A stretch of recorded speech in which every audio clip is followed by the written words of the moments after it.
The Johnson County Museum exists to collect, to preserve, and to share our county's history. We know very much so in the work that we do that knowledge of the past is critical to making a better future. So that kind of keeps us going in our work. Our special exhibit gallery provides an opportunity for us to dive really deeply into topics that help shape Johnson County and the suburban experience. The redlined exhibit came out of summer 2020. There were protests, people were asking questions about why communities look the way they do, why some people live in some places and other people live in other places, how the built environment developed, and we felt we were uniquely positioned to talk about the development of the suburbs and what that really looked like. So we took a deep dive into the policy, the federal policy of redlining. Because of this mapping, because of this redlining, it increased segregation and it decreased the ability for our Black community members in particular to gain home ownership. And they were sort of put into these neighborhoods, and there were a bunch of other policies around that time about blockbusting and all of these pieces.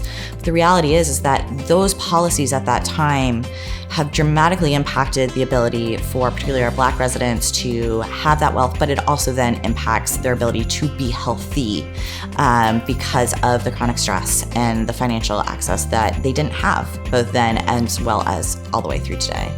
I hope that people walked away from the exhibit understanding that there are deep connections between history, things that happened 100 years ago, 80 years ago, 60 years ago. I hope it makes them want to think more deeply about the past and think more deeply then about the future, and think about what decisions need to be made, what intent needs to be there, what assumptions might need to be questioned to reach a Johnson County that they want to see in the future.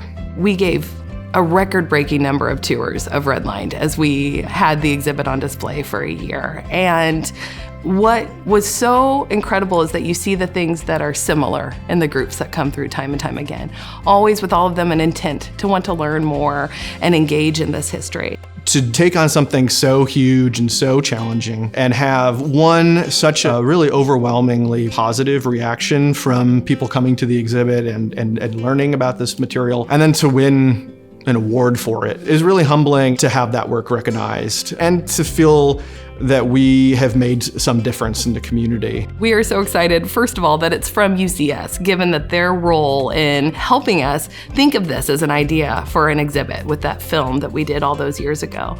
But the other reason is really because of that title, Excellence in Community Service.